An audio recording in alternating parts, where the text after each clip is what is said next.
Oi, pessoal. Hoje, nas caixinhas de perguntas, alguém pediu para eu contar o meu testemunho de conversão e aí eu achei melhor gravar um vídeo um pouco mais extenso para contar. Eu me alegrei com essa pergunta, com essa solicitação.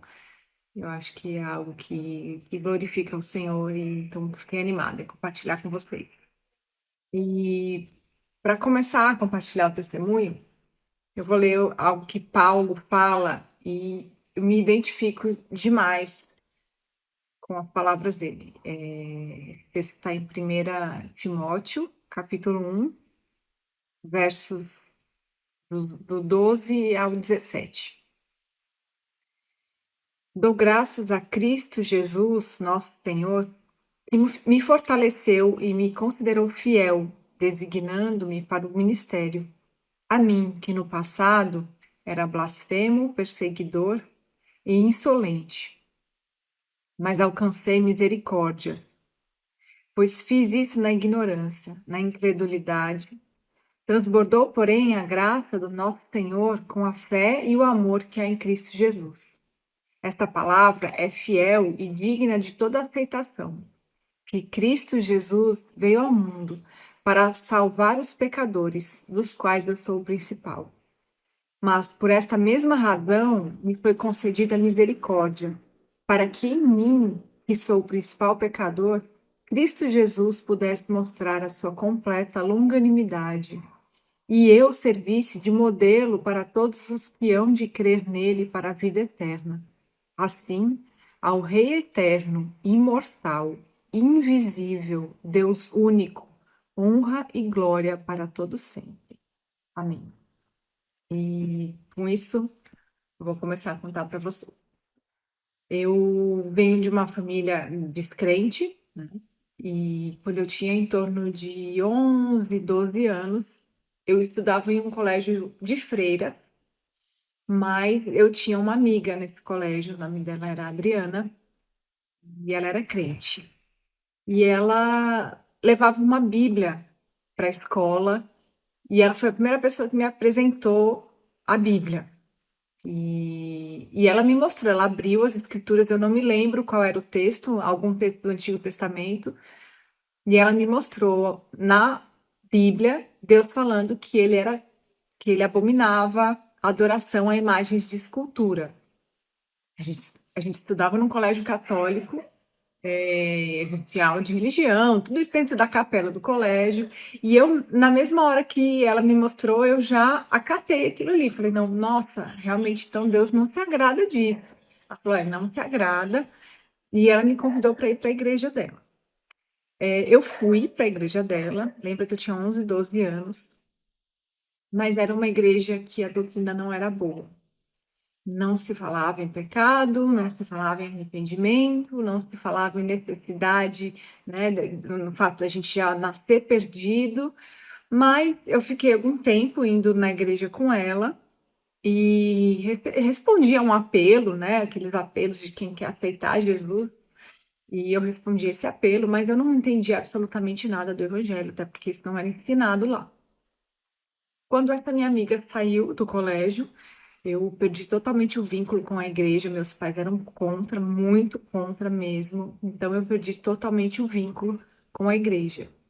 E fui para o mundo. Passei 10 anos da minha vida no mundo mesmo, assim, literalmente do jeito que o diabo gosta, né? Envolvida em imoralidade, usei drogas, enfim, vida totalmente destruída mesmo. Tive depressão, tive síndrome do pânico, tive distúrbios alimentares. Foram 10 anos da minha vida. Eu sou de São Paulo e depois desses 10 anos eu vim morar em Fortaleza. Isso era mais ou menos ano 2000, 2001.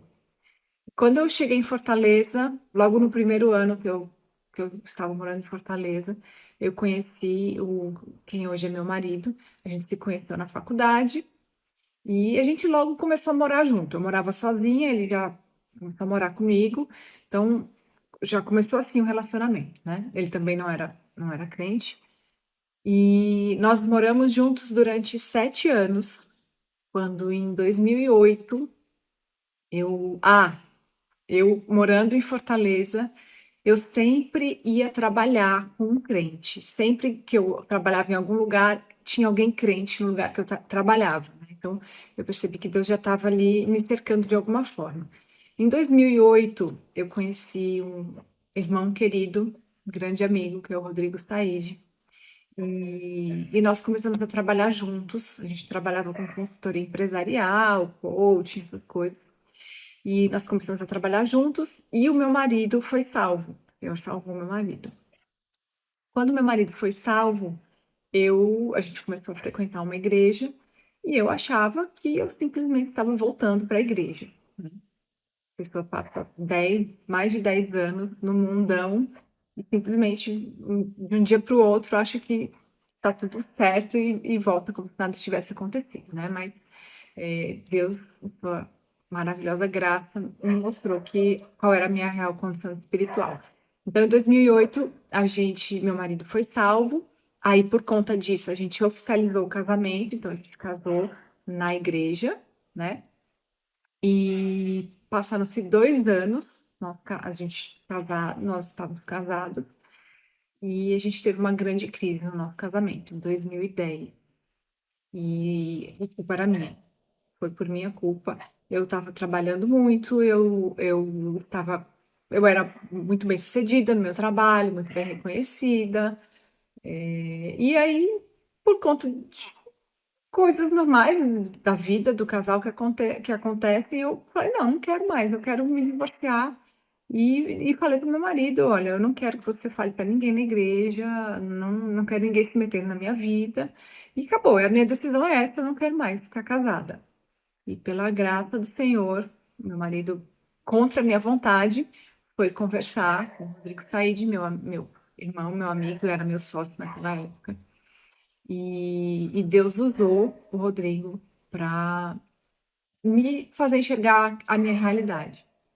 Então, o Rodrigo me chamou para uma conversa e eu, super arrogante, ainda perguntei para ele sobre que assunto, né? E ele nem respondeu. Graças a Deus, ele sabia como lidar comigo. Ele nem respondeu e eu fui para essa conversa. E nessa conversa, eu não lembro as palavras exatas dele, mas eu lembro assim que Deus usou as palavras dele para me humilhar, para mostrar que eu não era nada, que eu estava perdida, cega e que o caminho que eu tinha escolhido ia ser um caminho de morte. Depois dessa conversa, eu lembro que eu cheguei na minha casa, eu estava totalmente quebrantada, eu estava chorando. Eu lembro que eu peguei a minha Bíblia, eu coloquei a Bíblia em cima do vaso sanitário, eu ajoelhei no chão e eu abri a minha Bíblia, e a Bíblia foi aberta no Salmo 51. Eu não conhecia o conteúdo do Salmo 51. E aí eu comecei a ler o Salmo como se fosse uma oração. Eu vou ler o Salmo 51 para vocês e, e aí vocês vão entender as palavras do salmista. E eu entendi ali como Deus me chamando a fazer aquela oração. Compadece-te de mim, ó Deus, segundo a tua benignidade e segundo a multidão das tuas misericórdias.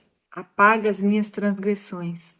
Lava-me completamente da minha iniquidade e purifica-me do meu pecado. Pois eu conheço as minhas transgressões e o meu pecado está sempre diante de mim. Pequei contra ti somente, e fiz o que é mal aos teus olhos, de maneira que serás tido por justo no teu falar e puro no teu julgar. Eu nasci na iniquidade e em pecado me concebeu a minha mãe. Eis que te agradas da verdade no íntimo, e no oculto me fazes conhecer a sabedoria. Purifica-me com o sopo e ficarei limpo. Lava-me e ficarei mais alvo do que a neve. Faze-me ouvir júbilo e alegria, para que exultem os ossos que esmagaste. Esconde o teu rosto dos meus pecados e apaga todas as minhas iniquidades. Cria em mim, ó Deus, um coração puro e renova dentro de mim um espírito inabalável. Não me lances fora da tua presença, nem me retires o teu Santo Espírito. Restitui-me a alegria da tua salvação e sustenta-me com o espírito voluntário. Então ensinarei aos transgressores os teus caminhos, e os pecadores se converterão a ti. Livra-me dos crimes de sangue, ó Deus, Deus da minha salvação, e a minha língua exaltará a tua justiça. Abre, Senhor, os meus lábios, e a minha boca manifestará o teu louvor. Pois não te agradas de sacrifícios, do contrário, eu os ofereceria. E não tens prazer em holocaustos. Sacrifício agradável a Deus é o espírito quebrantado. Coração quebrantado e contrito, não o desprezará, ó Deus. E eu entendo que nesse dia o Senhor me aceitou. Eu acho horrível esse termo aceitar Jesus. A gente não aceita Jesus, ele que aceita a gente, né? A gente que precisa dele. E eu entendo que nesse dia ele me salvou. Foi nesse dia que de fato eu me arrependi dos meus pecados e criei em Jesus para minha salvação. A partir daí, a minha vida mudou completamente, eu mudei completamente, meu casamento foi reestruturado completamente. Eu passei de um casamento morto para um casamento abençoado pelo Senhor. E tudo realmente mudou a partir daí. Então, eu entendo que a minha conversão, eu tenho certeza que a minha conversão aconteceu nesse momento. Então, tá aí um pouquinho do meu testemunho para vocês, para honra e glória do nome do meu Salvador.